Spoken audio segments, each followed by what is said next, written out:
விழுப்புரம் புத்தக கண்காட்சியை அமைச்சர் பொன்முடி திறந்து வைப்பு. விழுப்புரம் மாவட்டம் மாண்புமிகு தமிழ்நாடு முதலமைச்சர் மு.க.ஸ்டாலின் அவர்களின் நல்வாழ்த்துக்களுடன் விழுப்புரம் புத்தக கண்காட்சி திருவிழாவை வனம் மற்றும் கதர்துறை அமைச்சர் முனைவர் க. பொன்முடி அவர்கள் திறந்து வைத்து வாழ்த்துரை வழங்கினார்.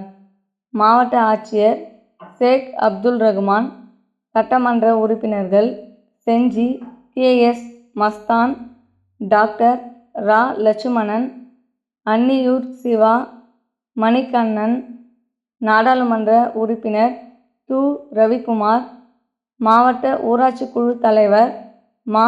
ஜெயச்சந்திரன், மாவட்ட பொருளாளர் ரா. ஜனகராஜ், மாவட்ட துணை செயலாளர் தயா இளந்திரையன், ஊராட்சி குழு துணைத் தலைவர் சீலா தேவி சேரன், நகரமன்ற தலைவர் தமிழ்ச்செல்வி பிரபு, துணைத் தலைவர் சித்திக் அலி, ஒன்றிய செயலாளர் ஜே. ஜெயபால், தொ.மு.ச. பிரபா தண்டபாணி, மருதம் ரவி, கார்த்திகேயன், மாவட்ட இளைஞரணி அமைப்பாளர் செ. தினகரன், மாவட்ட மாணவரணி அமைப்பாளர் ப. ஸ்ரீவினோத், தகவல் தொழில்நுட்ப அணி ப. அன்பரசு உள்ளிட்ட அரசு துறை அதிகாரிகள் பலர் உடனிருந்தனர். நிலவன் டிவி செய்திகளுக்காக விழுப்புரம் மாவட்ட செய்தியாளர் விஜய். உலக வரலாற்றையும் தெரிந்து கொள்ள படிப்பது அவசியம். சின்ன வயசுல படிக்கிற புத்தகம் தான் கடைசி வரலும் ஞாபகம். அந்த அடிப்படையில இந்த நூலகங்கள் இளைஞர்களுக்கும் சரி, அதே போல ஆசிரியர்கள், அதே போல பேராசிரியர்கள், மாணவர்கள் எல்லோரும் இங்கே வந்து இந்த புத்தகங்களை பற்றி தெரிந்து கொண்டு அவைகளை படிக்க கற்றுக்கொள்ள வேண்டும். அப்பதான் இந்த பொதுத் தேர்வுகளுக்கெல்லாம் அவர்கள் தங்களை தயார்படுத்திக் கொள்ள முடியும் என்ற நோக்கத்தோடு தான் இங்கே இது போன்ற நூலகங்கள், இது போன்ற தமிழகத்திலே பல்வேறு நூலகங்களை நம்முடைய திராவிட மாடல் ஆட்சி உருவாக்கி இருக்கிறது. குறிப்பாக ஒரு உதாரணத்தை சொல்ல வேண்டும் என்று சொன்னால், அண்ணா மருத்துவமனையிலே படுத்துக் கொண்டிருக்கிறார். அப்பொழுது அவரிடம் வந்த மருத்துவர், நாளைக்கு ஆப்ரேஷன் வச்சுக்கலாங்க, நாளைக்கு வேணாங்க, நாளைக்கு ஒரு நாள் தள்ளி போடுங்க அப்படின்னு சொல்கிறார். ஏன்னா டாக்டரையே சந்தேகம், நாள் தான் பார்க்க மாட்டார், எதுக்கு நாளைக்கு இருக்குன்னு இன்னொரு நாள் தள்ளி போட சொல்கிறாரு. அப்போ ஏங்க அந்த மாதிரி அப்படின்னு கேட்குறாரு. அப்போ அண்ணா சொல்கிறாரு, இது மாஸ்டர் கிறிஸ்டியன் என்ற நூலினை படித்து கொண்டிருக்கிறேன். அவர் சொன்னது அப்போ எழுத்தாளர் மேரி கரோலின் எழுதிய அவர் மாஸ்டர் கிறிஸ்டின் என்ற புத்தகத்தை படிச்சுட்டு இருக்கேன், நாளைக்கு முடிச்சிடுவேன், முடித்த உடனே நாளைக்கு நீங்கள் ஆப்ரேஷன் பண்ணீங்க, நான் செத்தாலும் போனாலும் பரவாயில்ல, அதை படிச்சுட்டு நான் போகணும் அப்படின்றது அண்ணாவினுடைய உணர்வு. அதுதான் புத்தகம் படிப்பு. அதே மாதிரி தான் கலைஞரும், அவரும் சாதாரணமான அவரும் 172 கோடியில் அறிஞர் அண்ணா அவர்களின் 102வது பிறந்த நாளில் கோபாலபுரத்தில் ஒரு பெரிய நூலகத்தையே உருவாக்கி அதில் அண்ணா நூற்றாண்டு நினைவு நூலகம் அப்படின்னு பெயர் வச்சு அந்த நூலகத்தையும் திறந்து வைத்தவர் தலைவர் கலைஞர் அவர்கள். அதில் 2வது பெரிய நூலகமாக ஆசியாவிலேயே இன்றும் திகழ்ந்து கொண்டிருப்பது அந்த நூலகம்தான். அதில் 5.5 லட்சம் புத்தகங்கள், 12 லட்சம் புத்தகங்களுடன் 12 இடம்பெற்றும் 12 அமைக்கிறதுக்கு ஏற்பாடுகள் அந்த இடம் இருக்குது. 5.5 லட்சம் புத்தகங்கள் இப்பொழுது அதிலே இருக்கின்றன. ஆசியாவிலேயே பெரிய புத்தக நிலையம் அதுதான். அதே மாதிரி தான் நம்முடைய அண்ணா கலைஞர் வழியில் ஆட்சி நடத்தி கொண்டிருக்கிற நம்முடைய தளபதி அவர்கள் மதுரையில் இப்பொழுது முதல்வர் முத்துவேல் கருணாநிதி ஸ்டாலின் அவர்கள், அவர் குறிப்பாக ஒரு கலைஞர் நூற்றாண்டு நினைவு நூலகத்தை மதுரையில் 120 கோடி செலவில் கட்டியிருக்கார். அது அவருடைய படிப்பு. அதான் பாருங்கள், அண்ணா கலைஞர் தளபதி எல்லாமே இந்த படிப்பு நூலகம் எல்லோருக்கும் சென்றடைய வேண்டும். அதான் முக்கியம். நூலகம்னா நாம் மட்டும் படித்தா போதாது. கிராமத்தில் இருப்பவர்கள், நகரத்தில் இருப்பவர்கள், படித்தவர்கள், இளைஞர்கள் எல்லோரும் படிக்க வேண்டும் என்பதற்காக உருவாக்கப்பட்டது தான் அந்த நூலகங்கள்.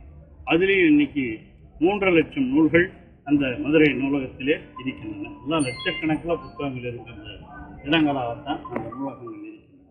அதுபோன்ற நூலகங்கள் நான்லாம் கூட படிக்கும்போது அண்ணாமலை பல்கலைக்கழகத்தில் சிபிஆர் நூலகம்னு ஒன்று இருக்கும். அதில் தான் போய் நாங்கள் என்ன பண்ணுவோம், ஐஏஎஸ் ஐபிஎஸ் எல்லாம் ப்ரிப்பேர் பண்ணணும்னா கூட அங்கே தான் போய் உட்காந்துட்டு அந்த பொது நூலகங்களை படிப்போம். நம்ம கலெக்டர்லாம் ஐஏஎஸ், நம்ம ஐபிஎஸ் எஸ்பி அவர் கூட ஒரு புக்கு எழுதி வெளியிட்டிருக்காரு. அதே மாதிரி நம்ம நாடாளுமன்ற உறுப்பினர் ரவிக்குமார் அவரும் பல புத்தகங்களை எழுதி வெளியிட்டிருக்காரு. நானும் பிஹெச்டி தீசிஸ் பண்ண ஒன்று, அந்த பிஹெச்டி பண்ணுகின்ற அந்த தீசிஸ் கூட ஆங்கிலத்திலே Dravidian movement in India and black movement in the யூஎஸ்ஏன்னு இருந்தது. அதையும் தமிழில் மொழிபெயர்த்து கருப்பர் இயக்கமும் திராவிடர் இயக்கமும் என்ற தலைப்பில் நம்முடைய தமிழக முதலமைச்சர் அவர்கள் சமீபத்திலே வெளியிட்டார்கள். இதெல்லாம் எதுக்குன்னா, நம்முடைய தமிழகத்து மாணவர்கள், இளைஞர்கள் தமிழகத்து வரலாற்றை தெரிந்து கொள்ள வேண்டும். தமிழக முதல்வர் சொல்லியிருக்காரு, இப்போ நம்ம நாட்டில் தான் எத்தனை ஆண்டுகளுக்கு முன்பாக நம்முடைய நாகரிகம் தோன்றியது, அப்பொழுதே எப்படி இருந்தது என்பதையெல்லாம் கூட ஆய்வு செய்து தமிழக முதல்வர் அவர்கள் வெளியிட்டிருக்கிறார். ஆகவே அவைகளை எல்லாம் வளர்கிற இளைஞர்கள் தெரிந்து கொள்ள வேண்டும். அதுவும் குறிப்பாக அண்ணா, பெரியார், கலைஞர்னு சொன்னாவே அவர் எழுதாத நூலே கிடையாது. எல்லா தலைப்புகளையும் நூல் எழுதியிருக்கார். அதெல்லாம் வளர்கிற இளைஞர்கள் எடுத்து படித்து நம்முடைய வரலாற்றை, வருங்கால சமுதாயத்தை, சமூக சூழ்நிலையை தெரிந்து கொள்வதற்கு வாய்ப்பாக இருக்க வேண்டும். அதுக்கு தான் இந்த புத்தக கண்காட்சியையும் உருவாக்கி எந்தெந்த இடத்துல எந்தெந்த புத்தகங்கள் உருவாக்கப்படுகின்றன என்பதையும் பார்த்து இந்த புத்தக கண்காட்சி இன்று திறந்தது. தமிழகத்தில் மும்மொழி கொள்கை தேவை இருக்கு, இல்லை இருமொழி கொள்கையால் இளைஞர் வாய்ப்பை தவற வர்றான்னு ஆளுநர் சொல்லியிருக்காரு. அப்படி பாருங்க இது நம்ம காலத்தில் இருமொழி கொள்கையால் இப்போ என்ன வாய்ப்பு? இன்னைக்கு இந்தியாவிலேயே அதிகம் பேர் வெளிநாட்டில் படிக்கிறது, மற்ற இடங்களில் வேலைக்கு போகிறது, எல்லாருமே இந்த இருமொழி கொள்கையில் படிச்சுட்டு போனவங்க தான் ரொம்ப பேர் வெளிநாடுகள்லையும் கல்வியில் இருக்கிறாங்க. ஆங்கிலம், தமிழ், நான் அடிக்கடி சொல்கிறது உண்டு, ஆங்கிலமும் தமிழும் படித்தா போதும். அதுக்கு தான் நான் ஒரு கதையை, அண்ணா சொன்ன உதாரணத்தையே பல இடங்களில் உங்களுக்கும் சொல்லியிருக்கிறேன். அண்ணா சொன்னார் ஒரு உதாரணம். என்னன்னு சொன்னால், ஒருத்தன் பக்கத்து வீட்டுக்காரன் ஒரு வீட்டுக்கு போனான். வீட்டுக்கு போகும்போது அங்கே ஒரு பெரிய ஓட்டை செவுத்தில் போட்டிருந்தாங்க. பெரிய செவுத்தில் போய் ஓட்டை போட்டிருக்கேன்னு அவர் சொன்னார். இந்த வீட்டுக்காரன் சொன்னானா, இந்த மாதிரி இந்த ஓட்டை வழியாக பூனை போகிறதுக்காக போட்டிருக்குங்க அப்படின்னு சொன்னாராம். சரின்னு சொல்லிட்டு வந்துட்டானா. பூனை போகிறதுக்காக செவுத்தில் ஓட்டை போடணும்னு சொல்லிட்டு வந்துட்டாரான். அதுக்கப்புறம் இன்னும் ஒரு வாரம் சென்று போனாராம். பக்கத்தில் ஒரு சின்ன ஓட்டை போட்டிருந்தான். இது எதுக்குப்பா சின்ன ஓட்டா போட்டுக்கிற அப்படின்னு கேட்டாராம். இது எலி போகிறதுக்குங்கிறாராம். அப்போ தான் கேட்டாராம், பூனை போகிற ஓட்டையிலே எலி போவாங்கய்யா, இதுக்கு எதையோ போடுவாங்களையா, அந்த மாதிரி தான் சொல்லிட்டு அதுக்கு உதாரணம் சொன்னார்.